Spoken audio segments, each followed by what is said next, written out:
Matinée fiscale à la Chambre de commerce et d'industrie du Burkina, une matinée faite de présentation des opportunités, des procédures d'obtention et de la finalité de la loi portant mesures d'incitation fiscale et douanière au profit des petites et moyennes entreprises. Une loi saluée par les acteurs du secteur privé burkinabé. Roger Kam et bienvenue Tansa. Les félicitations et encouragements de la Chambre de commerce et d'industrie au gouvernement et à l'Assemblée législative de transition à l'entame de cette rencontre en lien avec un sujet majeur. Adoptée le 18 juillet dernier, la loi portant institution des mesures d'incitation fiscale et douanière pour les petites et moyennes entreprises est ici bien perçue.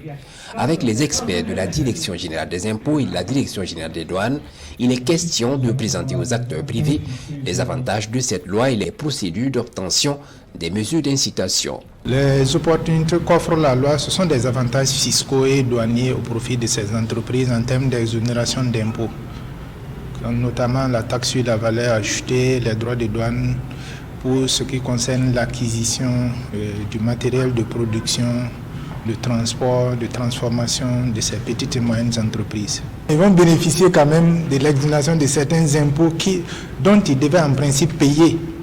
La rencontre de ce matin, justement, c'est de faire connaître d'abord l'exposé, pourquoi l'adoption de cette loi, les mesures qui y figurent, quels sont les bénéficiaires. La loi portant institution des mesures d'incitation fiscale et douanière pour les petites et moyennes entreprises vise à inciter à la création et à la formalisation des entreprises, favoriser la création d'emplois et d'auto-emploi des jeunes, inciter à la création d'incubateurs et de pépinières pour améliorer l'encadrement des PME pour leur viabilité soutiennent ces acteurs.